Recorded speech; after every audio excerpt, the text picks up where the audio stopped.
Hi, this is Lexie at Talking Sense. Today, I'm going to talk to you about an interesting subject, how the mind forgets and the body always remembers. Here at Talking Sense, I love helping people make sense of how the subconscious holds on to stuff we don't always talk about, notice, or even realise we're still carrying. One of the most powerful and often surprising ways this shows up? Trauma. Not just the kind that you remember with your head, but the kind your body holds on to long after the moment has passed. Sometimes you don't even know it's there until it shows up as something else entirely. And the body keeps the score. Dr. Basil van der Kolk explains this beautifully. Trauma doesn't just affect your thoughts.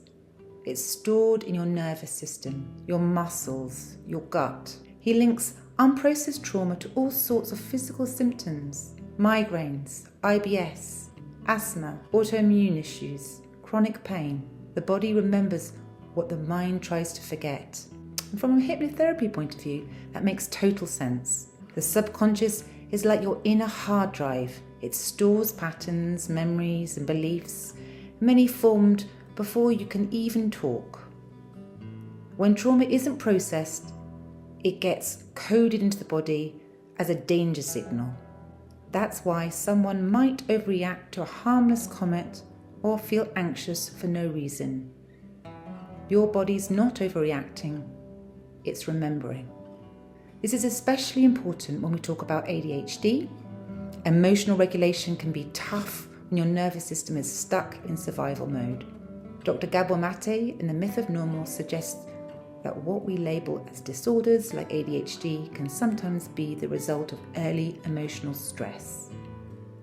That impulsivity, distraction, or inner restlessness, it might be actually a coping mechanism, not a defect.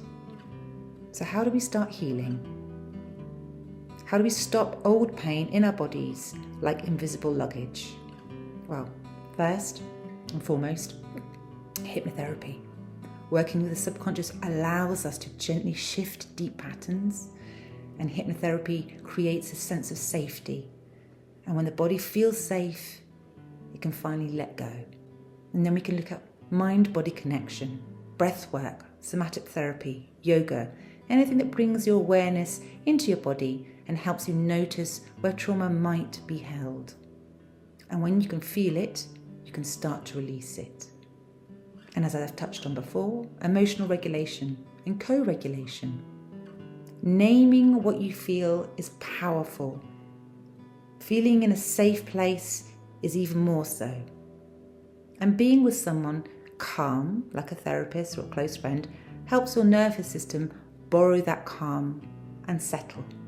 And then we have compassion over criticism. You're not too much, you're not broken. ADHD, anxiety, trauma responses, these are all survival strategies. Your body is doing its best to protect you, so speak to it kindly.